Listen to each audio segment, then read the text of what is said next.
Sir security purpose நான் பண்ணுவோம் sir. அதெல்லாம் கேக்குறேன். நீங்க கொஞ்ச நேரம் காம்பவுண்ட் உள்ள வச்சு தான சார் பண்ணுங்கன்றோம். நாங்க சொல்லி ஒபே தி ஆர்டர் சார். நாங்க ஒபே பண்றோம். நாங்க அதிகாரியா ஒபே பண்றோம். கோஆபரேட் பண்றோம் சார். நாங்க பண்ணவே மாட்டோம் சார். நாங்க கோஆபரேட் பண்றோம். உள்ள காம்பவுண்ட் உள்ள பண்ணுங்க. இதுக்கு முன்னால ஒரு வண்டி போச்சு. இப்படி தான் போச்சு. எங்களுக்கு பின்னால இருந்து ஒரு பெரிய கார் ஒன்னு போச்சு. ப்ராபபிலி இன்னும் வாங்க நினைக்கிறேன். நீங்க அதை செக் பண்ணவே இல்லை. அப்ப உங்களுக்கு செக் பண்றது நோக்கம் கிடையாது. நாங்க செக் பண்றதை தடுக்கவும் கிடையாது. உங்களுக்கு வேற நோக்கம் இருக்கு. நம்ம பார்க்காத போலீஸா நம்ம பார்க்காத கேஸா ஏன் 3 மாசம் ஜெயிலுக்கு போறீங்க? இல்ல எதுக்கு நாம ஏன் டென்ஷன் ஆகணும்? டென்ஷனே ஆக வேண்டியதில்ல. நான் வந்து தெளிவா இருக்கேன். என் பையனை இன்னைக்கு வந்து கோர்ட்ல ஒப்படைக்கிறதுல தெளிவா இருக்கேன்.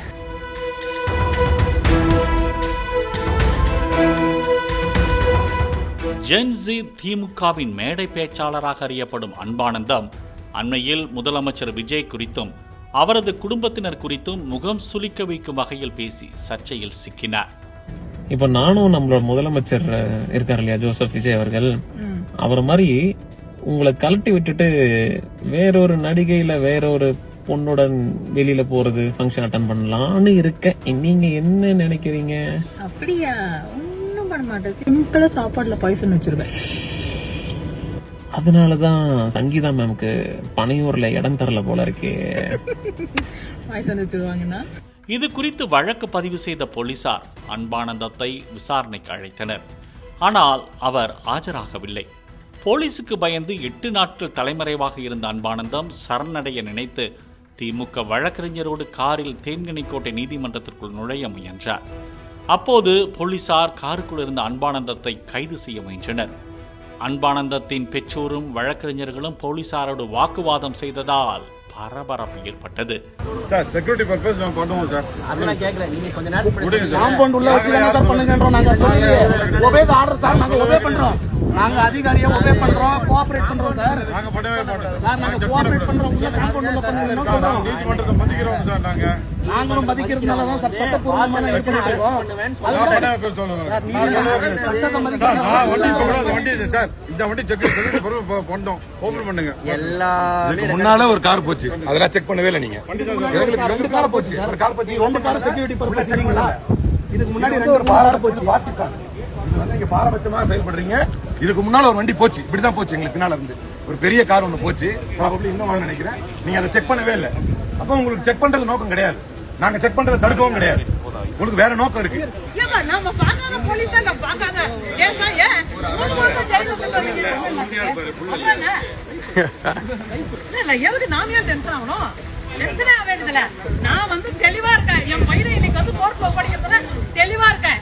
ஒன்னும் என் பையன் கொலை பண்ணிட்டு போல, கொள்ளடிக்கல, எதுவுமே அவன் யாரும் ஏமாத்தல. அவன் இந்த தமிழ் இனத்துக்காக தான் அவன் வந்து பேசினான். தமிழ்நாட்டு மக்களுக்காக தான் பேசினான். அவன் வந்து யாரையும் வந்து புண்படுத்தணும்னு பேச கிடையாது. அவன் ஏற்றுக்கொண்ட தலைவனை வந்து தவறா பேச போது அதுக்கு பதிலடி கொடுத்தா. அதுக்கு பதில் நான் சொன்னாலே தவிர யாரையும் புண்படுத்தணும் இல்லை. பின்னர் நீதிமன்றத்திற்கு சென்ற அன்பானந்தம் நீதிபதி முன் சரணடைய இந்த வழக்கு தொடர்பான விசாரணைக்கு அவர் ஒத்துழைக்க வேண்டும் என்றும் அடுத்த 24 மணி நேரம் போலீசாருடன் இருக்க வேண்டும் என்று அறிவுறுத்தி அன்பானந்தம் போலீசாரிடம் ஒப்படைக்கப்பட்டார்.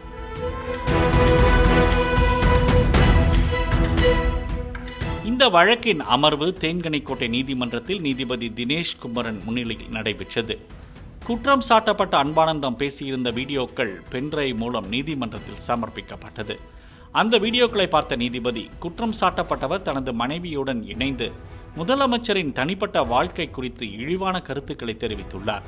அவர் பயன்படுத்திய சொற்களும் அவரது உடல் மொழியும் நாகரீகமற்றதாகவும் கண்ணியமான எவராலும் ஏற்றுக்கொள்ள முடியாத வகையிலும் உள்ளன என்பதை ஒப்புக்கொள்ளத்தான் வேண்டும். இத்தகைய உயரிய பதவியில் இருப்பவர் மீது சேறு பூசும் வகையில் குற்றம் சாட்டப்பட்டவர் நடந்து கொண்டது மிகவும் கண்டிக்கத்தக்கது மற்றும் முற்றிலும் ஏற்றுக்கொள்ள முடியாதது என நீதிபதி தெரிவித்தார்.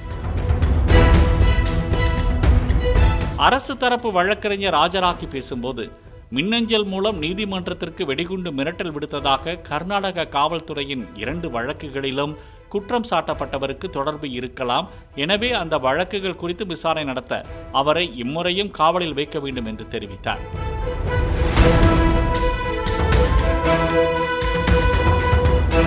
பின்னர் வாதிட்ட அன்பானந்தம் தரப்பு வழக்கறிஞர் இந்த வழக்கு முழுவதுமே பழிவாங்கும் நோக்கத்துடனும் உள்நோக்கத்துடனும் தொடரப்பட்டது. குற்றம் சாட்டப்பட்டவர் ஒரு சாதாரண நபர், ஆனால் அரசு தரப்பு அவரை பயங்கரவாதியைப் போல சித்தரிக்க முயற்சிப்பதாக தெரிவித்தார். கர்நாடக காவல்துறையால் பதிவு செய்யப்பட்ட குற்ற வழக்கு எண்களுக்கும் இந்த வழக்குக்கும் எந்த தொடர்பும் இல்லை என்பதையும், அந்த வழக்கில் குற்றம் சாட்டப்பட்டவர் கைது செய்யப்படவில்லை என்பதையும் அவர் சுட்டிக்காட்டினார். பெண்களை ஆபாசமாக சித்தரித்தல் சட்டப்பிரிவு 6 கீழ் நடவடிக்கை எடுக்க அச்சட்டத்தின் பிரிவு 3 அல்லது 4 மீறப்பட்டிருக்க வேண்டும். அந்த காணொளியை பார்வையிட்டதில் அச்சட்டத்தில் வரையறுக்கப்பட்டுள்ளபடி பெண்களை ஆபாசமாக சித்தரிக்கும் செயல் எதுவும் இதில் இல்லை என்று நீதிமன்றம் முதன்மையாக கருதுகிறது. இருப்பினும் ஒரு குறிப்பிட்ட நடிகை மற்றும் பொதுவாக நடிகைகள் குறித்து விரும்பத்தகாத கருத்துக்கள் அதில் இடம்பெற்றுள்ளதாக நீதிபதி தெரிவித்தார். குற்றம் சாட்டப்பட்டவரின் வீடியோக்கள் பாலியல் உணர்வை தூண்டும் அல்லது பாலியல் இச்சையை தூண்டும் வகையிலானவை என்று வகைப்படுத்த முடியாது. இருப்பினும் இதோடு தகவல் தொழில்நுட்ப சட்ட பிரிவின் கீழான இந்த விசாரணை முடிவடைந்து விடாது என நீதிபதி குறிப்பிட்டார். இந்த வழக்கிற்கு சம்பந்தப்பட்ட வீடியோக்கள் ஏற்கனவே கிடைத்துள்ள நிலையில் குற்றம் சாட்டப்பட்டவரிடமிருந்து மேலும் மின்னணு சாதனங்களை ஏன் காவல்துறை கைப்பற்ற வேண்டும் என்பதை இந்த நீதிமன்றத்தால் புரிந்து கொள்ள முடியவில்லை என நீதிபதி கேள்வி எழுப்பினார். அந்த வீடியோவில் பேசியிருப்பது கண்ணியமற்றதாகவும் அவதூறு விளைவிப்பதாகவும் உள்ளது என்பதில் எவ்வித சந்தேகமும் இல்லை. படித்த ஒரு நபராக இருந்த போதிலும் சமூக ஊடகங்களில் அதிக பார்வைகளை பெறுவதற்காக மட்டுமே குற்றம் சாட்டப்பட்டவர் இத்தகைய கீழ்த்தரமான நிலைக்கு தரம் தாழ்ந்துள்ளார். இருப்பினும் தற்போதைய சமூக ஊடக காலகட்டத்தில் இத்தகைய செயல்களில் குற்றம் சாட்டப்பட்டவர் மட்டுமே ஈடுபடவில்லை. அரசு ஊழியர்கள், உயர் பதவி வகிப்பவர்கள் அல்லது சமூகத்தில் நன்கு அறியப்பட்ட நபர்கள் ஆகியோர் மீது இப்படி விரும்பத்தகாத மற்றும் அவதூறான கருத்துக்களை வெளியிட்டு வருவதை பலர் வழக்கமாக வைத்திருக்கிறார்கள். அரசு ஊழியர்களும் எல்லாவற்றிற்கும் மேலாக மனிதர்களே என்பதை மறந்துவிடக்கூடாது. அவர்களுக்கும் கண்ணியமும் மரியாதையும் சம அளவில் கிடைக்க வேண்டும் என்ற உரிமை உண்டு. எனவே அவர்கள் அனைத்தையும் மௌனமாக பொறுத்துக்கொள்ள வேண்டும் என்று எதிர்பார்க்க முடியாது என நீதிபதி குறிப்பிட்டார். குற்றம் சாட்டப்பட்டவரை மேலும் காவலில் வைத்து விசாரணை செய்வதற்கு உண்மையான அவசியம் இருப்பதாக இந்த நீதிமன்றம் கருதவில்லை. குற்றம் சாட்டப்பட்டவர் 10,000 ரூபாய் மதிப்பிலான பிணை பத்திரத்தை 2 நபர்கள் உத்தரவாதத்துடன் தாக்கல் செய்ய வேண்டும். பிணையில் இருக்கும் காலத்தில் குற்றம் சாட்டப்பட்டவர் எந்த ஒரு நபர் மீதும், குறிப்பாக எந்த ஒரு அரசு ஊழியர் மீதும் இதேபோன்று குற்றங்கள் எதையும் செய்யக்கூடாது. ஏதேனும் பிணை நிபந்தனைகளை மீறினால் குற்றம் சாட்டப்பட்டவருக்கு வழங்கப்பட்ட பிணையை ரத்து செய்யுமாறு புலனாய்வு அதிகாரி சட்டப்படி இந்த நீதிமன்றத்தை அணுகலாம் எனவும் நீதிபதி தெரிவித்தார். பேச்சு மற்றும் கருத்து சுதந்திர உரிமை என்பது நியாயமான கட்டுப்பாடுகளுக்கு உட்பட்டது. குற்றம் சாட்டப்பட்டவர் சமூக ஊடகங்களை நாகரிகமான மற்றும் ஆக்கப்பூர்வமான முறையில் பயன்படுத்துமாறு உத்தரவிடுவது இந்த நீதிமன்றத்தின் கடமை என நீதிபதி குறிப்பிட்டார். சென்ற இடத்தால் செலவிடாதீதொரி நன்றின்பால் உய்ப்பதறிவு என்ற திருக்குறளையும் நீதிபதி இந்த வழக்கில் மேற்கோள் காட்டியுள்ளார். அதாவது மனதை அது செல்லும் வழியெல்லாம் செல்ல விடாமல் தீமையான விஷயங்களிலிருந்து விலக்கி நல்வழியில் செலுத்துவதே உண்மையான அறிவு என்பதே இதன் பொருள். அன்பானந்தத்திற்கு பிணை கிடைத்ததை அவரது குடும்பத்தினரும் நண்பர்களும் கொண்டாடினர். அப்போது வேப்பனஹள்ளி தொகுதி எம்எல்ஏ ஸ்ரீனிவாசனும் உடனிருந்தார்.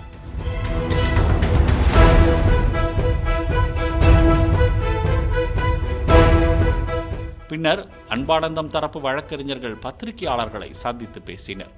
இன்று அன்பானந்தம் அவர்கள் கைது செய்யப்பட்டது தொடர்பான அவரை தொடர்ந்து நீதிமன்ற காவலில், அதாவது ஜுடிஷியல் கஸ்டடியில் வைப்பதற்கு, சிறையில் அடைப்பதற்கு, அவரை ரிமாண்ட் செய்வதற்கு தொடர்பான வழக்கு நேற்றைய தினம் நாம் 24 ஹவர்ஸ் கஸ்டடி சொல்லியிருந்தாங்க. இன்றைக்கு அது சம்பந்தமான தீர்ப்பை தந்த மாண்புமை பொருந்திய ஜுடிஷியல் மேஜிஸ்ட்ரேட் அவர்கள் இந்த வழக்கு சம்பந்தமாக எந்த தகவலையும் நீங்கள் பொதுதளத்தில் பேசக்கூடாது என்கின்ற ஒரு நிபந்தனையை விதித்திருக்கிறார்கள். அந்த வகையிலே நீதிமன்றத்தினுடைய வழிகாட்டுதல்களை பேணி அதை நாம் பேணி பாதுகாப்பதோடு எங்கள் தரப்பு வாதங்களாக இது போன்ற வழக்குகளில் அவர்களை சிறையில் அனுப்பக்கூடாது என்று மாண்புமை பொருந்திய உச்சநீதிமன்றத்தினுடைய வழிகாட்டுதல்களை நாம் ஏற்கனவே மேற்கோள் காட்டி நேற்றைய தினம் பேசியிருந்தோம். நீதிமன்றத்தினுடைய வழிகாட்டுதலின்படி இந்த வழக்கு சம்பந்தமாக என்ன நடந்தது என்பதை நாம் தெரிவித்துக் கொள்ள விரும்பாவிட்டாலும், ஒருவர் குறிப்பிட்ட கட்சி திராவிட முன்னேற்ற கழகத்தை சார்ந்தவர் என்பதற்காக கர்நாடகாவிலே, பெங்களூரிலே, கர்நாடகாவிலே 2 இடங்களிலே அவர் வெடிகுண்டு மிரட்டல் விடுத்தார் என்பதையெல்லாம் இந்த அரசு அவருக்கு எதிராக பொய் வழக்குகளாக தொடுத்திருக்கிறது. அதுவும் மரியாதைக்குரிய முன்னாள் முதலமைச்சர் எங்களுடைய மக்கள் முதல்வர் அவர்களுடைய மனைவியின் பெயரில் ஒரு பொய்யான ஒரு ஐடியா கிரியேட் பண்ணி, இதெல்லாம் அரசியலுக்கே மிகவும் அசிங்கமாக இருக்கிறது. அரசியலுக்கு அப்பாற்பட்டு எவ்வளவோ விரோதங்கள் இருந்தாலும் ஒருவருடைய கருத்தை நீங்கள் அதை கருத்தியல் ரீதியாக எதிர்கொள்ள முடியவில்லை என்றால் சட்டம் இருக்கிறது. சட்டத்தில் அவர் பேசியது தவறென்றால் அவரை தண்டிப்பதற்கான முழு உரிமையும் யாருக்கு இருக்கிறதோ இல்லையோ ஆளுகின்ற அரசுக்கு இருக்கிறது. ஆனால் இங்க பண்ணா சரி வராது. கர்நாடகால அவர் நீதிமன்றத்துக்கு வெடிகுண்டு மிரட்டல் கொடுத்தார் என்றெல்லாம் இரண்டாம் தரமாக மூன்றாம் தரமாக இறங்கித்தான் தங்களுக்கு எதிராக குரல் கொடுப்பவர்களை நசுக்க வேண்டும் என்று இன்றைக்கு ஆளுகின்ற அரசு நினைப்பது வெட்கக்கேடானது. அவர்களுக்கு ஆதரவாக ஆஜராகக்கூடிய வழக்கறிஞர்களை இன்றைக்கு இந்த வழக்கில் மரியாதைக்குரிய வழக்கறிஞர் சரண்யா அவர்களும் இங்கு இருக்கக்கூடிய வழக்கறிஞர் ஷோயப் அவர்களும் இதில் மிக பெரிய சட்ட போராட்டங்களிலே பங்கெடுத்தார்கள். வழக்கறிஞர்களை குறிவைத்து விமர்சிப்பது, வழக்கறிஞர்களை குறிவைத்து அசிங்கப்படுத்துவது, இதெல்லாம் இதுவரை தமிழக அரசியல் காணாத அசிங்கம். இந்த அசிங்கத்தை இன்றைக்கு ஆளுகின்ற அரசு செய்து வருகிறது. அப்ப குற்றவாளின்னு குற்றம் சுமத்தப்பட்டவர் ஒருத்தர் இருக்கிறாருன்னா அவரை டீல் பண்றதுக்கு வழக்கு நீதிமன்றம் இருக்குது. ஆனால் அதையெல்லாம் தாண்டி இன்றைக்கு அரசு தரப்பில் இருந்து பேசப்படக்கூடிய செயல்கள் அனைத்தும் இனிமே நம்ம அரசை விமர்சனமே பண்ணக்கூடாது என்று அஞ்சு நடுங்கக்கூடிய அளவுக்கு அவர்களை இன்டிமிடேட் செய்யறது, அவர்களை கூடுதலா கஸ்டடி கேட்கறது, இப்படி எல்லாம் இருப்பதை இன்றைக்கு மாண்புமை பொருந்திய நீதிமன்றம் சட்டம் எதுவோ, உச்ச நீதிமன்றத்தின் வழிகாட்டுதல்கள் எதுவோ, நீதி எதுவோ அதன் அடிப்படையில் அவரை இப்போது ரிமாண்ட் செய்ய முடியாது என்று ஷூரிட்டிஸை கொடுத்து நீங்கள் அழைத்து செல்லலாம் என்று இன்றைக்கு தீர்ப்பு தந்திருக்கிறார் மாண்புமை பொருந்திய ஜுடிஷியல் மேஜிஸ்ட்ரேட் அவர். இல்ல ஒண்ணு இல்ல, கண்டிஷன்ஸ் ஃபைன் ஒண்ணு இல்ல. கண்டிஷன்ஸ் 15 டேஸ் காலையிலயும் மாலையிலயும் கையெழுத்து போடுறது. நாம வாதிடும் போதே சொல்லியிருந்தோம், என்ன கண்டிஷனா இருந்தாலும் கம்ப்ளைண்ட் பண்ண தயாரு, அவர் எங்கேயும் போக போறது இல்ல, அவர் ஒரு தனியார் நிறுவனத்தின் அதிகாரி என்பதனால நீதிபதி அவர்கள் அறிவுரைகளை தந்தார்கள். உங்களுடைய கருத்துக்கள் எந்த அளவிலே நிற்க வேண்டும் என்று குடும்ப ரீதியாக உங்க நபர்கள் பார்க்கும்போது எப்படி பார்க்கறதுக்கான கருத்தை சொல்லுவீங்களோ அதே தான் நீங்க பப்ளிக் சர்வன்ஸுக்கும் சொல்லணும் என்று சில அறிவுரைகளை வழங்கினார். அதை அவரும் ஏற்றுக்கொண்டார். சட்டத்தின்படி இன்றைக்கு தீர்ப்பு தரப்பட்டிருக்கிறது. அதன் அடிப்படையில் அவரை தொடர்ந்து சிறை காவலிலே வைக்க முடியாது என்று நீதிபதி அவர்கள் நீதியை நிலைநாட்டி இன்றைக்கு வழிகாட்டுதலை தந்திருக்கிறார். பாலிமர் செய்திகளுக்காக கிருஷ்ணகிரி செய்தியாளர் சத்யா. பிளே ஸ்டோர் மற்றும் ஆப் ஸ்டோரில் இருந்து பாலிமர் செயலியை QR கோடு மூலம் பதிவிறக்கம் செய்யுங்கள். செய்திகளை உடனுக்குடன் பெறுங்கள்.